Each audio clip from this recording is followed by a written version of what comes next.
김건희 여사의 디올백 수수 사실을 윤석열 대통령이 신고하지 않았다고 대통령실이 검찰에 밝혔습니다. 청탁의 대가가 아니기 때문에 신고할 필요가 없었다는 겁니다. 조희원 기자입니다. 대통령실이 검찰에 디올백 실무를 냈던 지난달 26일, 대통령실은 윤석열 대통령이 김건희 여사의 디올백 수수 사실을 신고하지 않았다는 답변도 함께 제출한 것으로 알려졌습니다. 청탁금지법에 따르면 공직자의 배우자는 공직자 직무와 관련해 금품을 받아선 안 되고, 공직자는 자신의 배우자가 금품을 받은 사실을 알게 되면 지체 없이 서면 신고해야 합니다.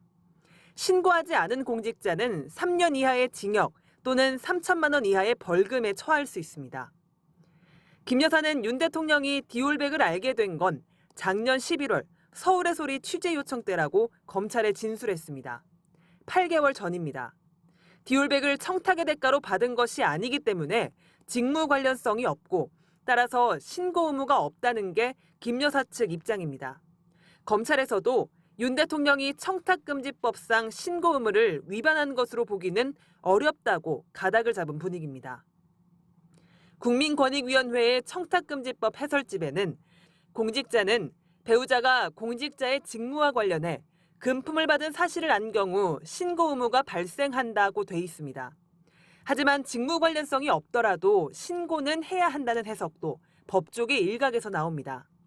청탁금지법 8조를 보면 공직자의 배우자는 공직자 직무와 관련해 1항 또는 2항에 따라 금지 물품을 받으면 안 된다고 돼 있는데, 1항을 보면 직무 관련 등과 관계없이 한 번에 100만 원이 넘는 금품을 받으면 안 된다고 분명히 나와 있기 때문입니다.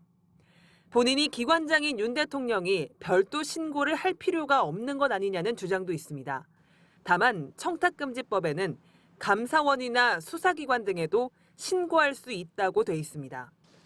실제 과거 장휘국 광주시 교육감은 배우자의 금품 수수 사실을 교육청 감사관실에 자진 신고해 처벌을 피했습니다.